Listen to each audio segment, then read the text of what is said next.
Man makes one video, then disappears. Actually, 2 videos. Alright, that's why I'm just gonna start straight into this shit. So the game is Atlas Fallen Reign of Sand, which was published by Focus Entertainment, and developer was Deck 13. So it's a 2-player co-op game, which is optional. You can play single player, but you can. It's best to have a bro, where you and your buddy goes to this post-apocalyptic world set in a fantasy settings. You and your boy goes to this Sahara desert of sand, slay monsters of all shapes and size, and helping these blue avatar restore his memories. And by helping you, he gives you godlike powers. Well, technically it's his ability and he's just lending it to you, but come on, man. You're wielding godlike powers. Like, who's gonna stop you in this game? Except to find a boss, but we'll talk about that later. We're gonna start off with the story, and not gonna lie, it's dry. This blue avatar name is Nile. And Nile here is trapped in the gauntlet that you've obtained in the beginning of the game. It's the only reason you have these godlike powers. Your goal is not only to help Nile restore his memories, but to find out about the gods who ruled this place and what's Nile's connection to these gods. Nile acts as your magic school bus guide, and he is also your companion.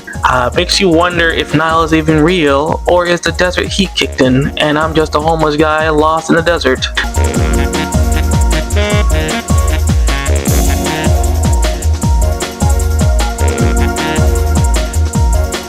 You'll later find out that Nile's other half, Thelos, is the one behind all of this, and you gotta stop him from wanting control of the world. Now with Nile, you gain the ability to sand surf, which I thought was bad ass. What is it about surfing that you love? I love being the center of attention because it's really where I should be.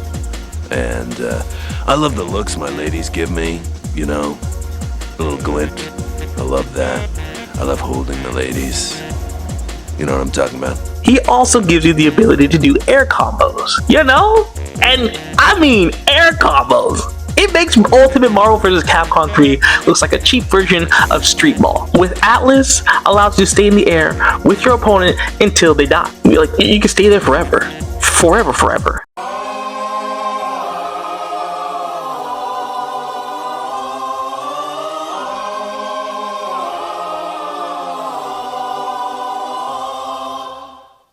Depending how big the health is, but I'm just rambling right now. You can stay in the air without ever so much touching the goddamn ground. For fuck's sakes, there's an achievement to not touch the ground for a full 60 seconds. It took me a while to get that, but I got it. The combat in the game is fun. You have 3 abilities to choose: the hammer, or like the axe, the whip, and your fist. They gave you like 3 loadouts so you can mix and match your gauntlets. You know, one being the main and the other one being your secondary. So like you can have the whip and the fist. We're about to go back to old times, 1800 boys. Lord, take our black asses out of here. Sing this motherfucker now. Take our black asses out of Massacre, here. you a bitch, nigga. You take our black asses out of here. And you also get these gems that gives you character a sweet buff. You can have one loadout that's all about healing mixed with attack, another with momentum, the blue thing, and defense. But I should probably explain what each color means, and what do they do as a whole. The red gems is the attack type gem, or diamonds, or whatever you want to call it, that boosts your attack damage and gives you heavy hitting moves, which could break monster parts. Pretty cool. Blue is the momentum type gem. You see that blue line under your health bar? That is where momentum are built up. So for every level of build, max 3, your attacks become more nutty and bigger. Like for example, your standard fist becomes this mega sized fist with a whole new moveset. Once the momentum reach level 3, you can use the special attack that automatically crystallizes your enemies so that you can do a high damaging finishing blow. Problem with that, you don't usually finish the enemies off with this attack, and you lose all your momentum, forcing you to start the build up again. And if you do go down, you lose the momentum and start to build up again.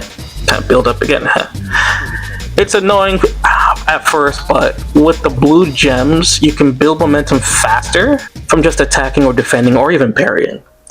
Yellow, these gems are for defense, attack, parrying, taking no damage once every 22 seconds or 10 or whatever. If you have trouble fighting in this game, maybe the yellow gem will help.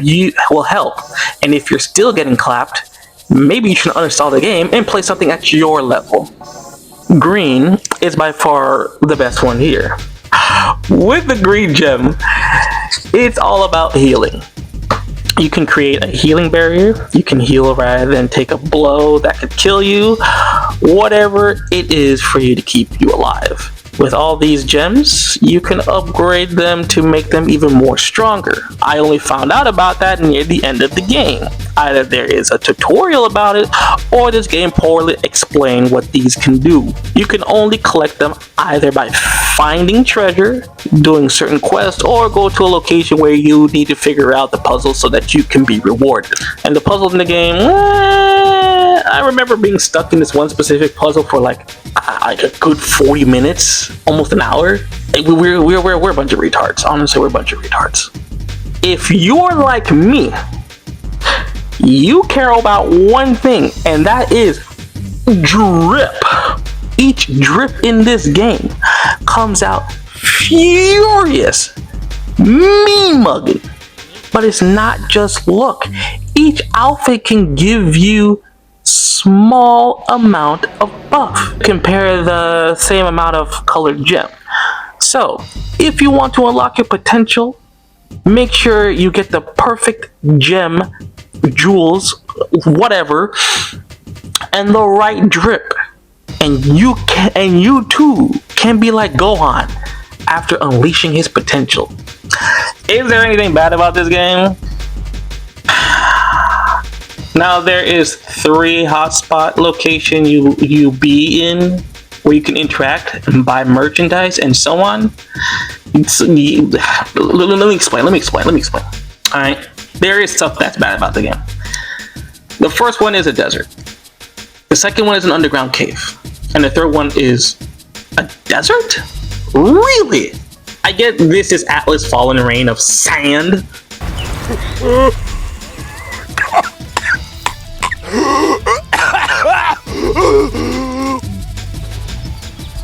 What kind of place is this? But you know what other location has sand? The beach. Or a big ass island. The reason why I mention it, because if you're expecting different scenery each time, well, then get used to seeing the same colors every time. Brown and slight green. So yeah, you get brown and a slight colored green for those small forest area. And boy, I'm dead ass. This sand talk is actually making my ass thirsty, man. Alright, the map in this game for fast traveling can be confusing as shit sometimes. Like, you can pull open the map and you can go where you need to go to check what you need to do. All that stuff. Strong enemies location, treasures, everywhere. You can, like, the map tells you what you can do. It's almost similar to a specific company who does this so often.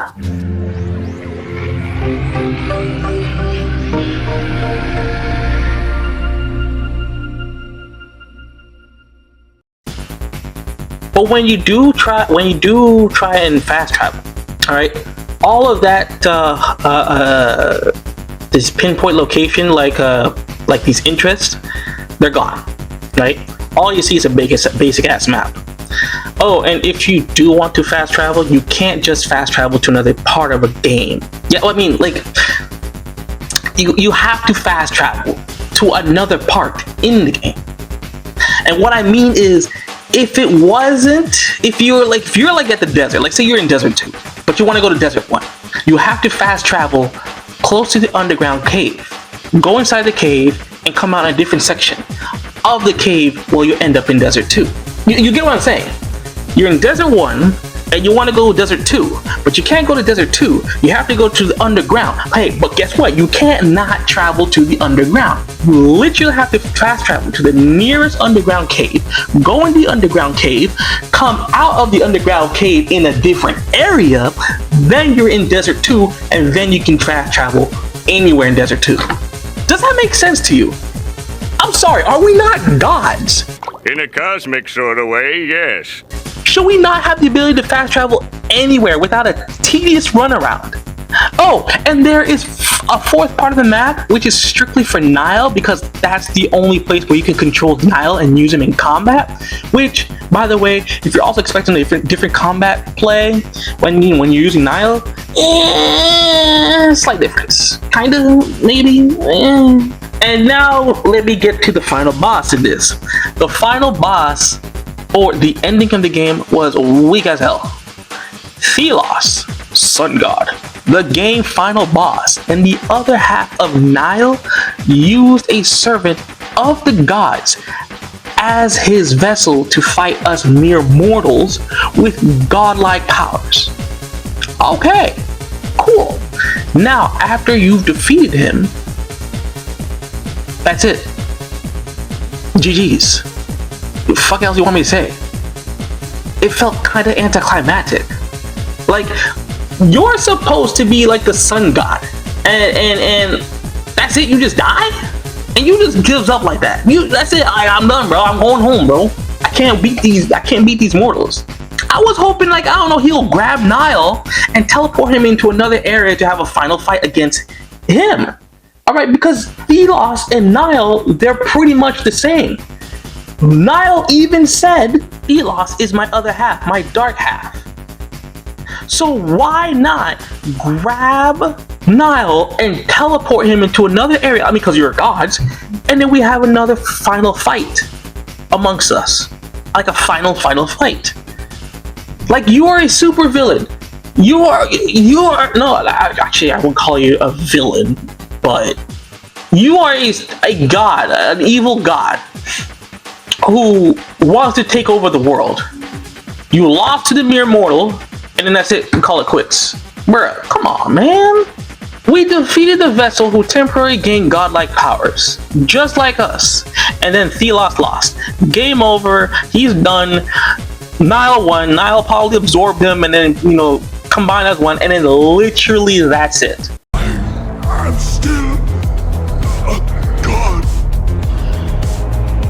And then it goes off. I was not paying attention to the last bit because I was hoping a little bit more in the boss fight, in the final fight. Like, if I was playing the game by myself, I would probably quit halfway. I need different scenery from time to time. However, what had kept me going is the different combos that you can do with all the gems that you can put in your gauntlet and all that shit. And of course, the drip. The story is not the story is the one thing that's not going to keep me going. It's the gameplay. Air combos, sick. Parrying, sick. Using different weapons, sick. Sand surfing, sick. Dude, you get the best barrels ever, dude. Just like you pull in and you just get spit right out of them. And you just drop in and just smack the lip. Whoop-ah! Drop down, snap, and then after that, you just drop in, just ride the barrel and get pitted. So pitted like that. I did sound negative about the gameplay. Well, I say a lot of things. So overall, the game is actually a good game. It's fun so long you play with a bro. I thought about playing the game again, but with my cousin to make like a YouTube video of it. But honestly, I won't be doing that anytime soon. Did I just imply that the game is replayable? I mean, there's New Game Plus. Well, that's cool. Like, you beat the game, you get New Game Plus, and you get to keep all your shit too. But yeah, this game, it's a pretty decent game. It's best to create a bonding moment with your bro. You know what I mean?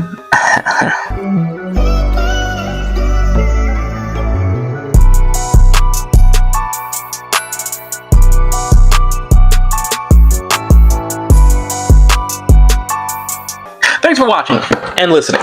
I've been busy all February. and I wanted to make another video, but life got into the way. Plus, I'm balancing like 4, maybe 5 games at once. But hey, I managed to beat 2 games in one day, which was Atlas Fallen for this video here. And what's the other one? Well, this year top games I've played is gonna be lit. So stay tuned for 2026 top games. I'm kind of like my top game of 2026. Because the other one, you definitely want to come in. Alright.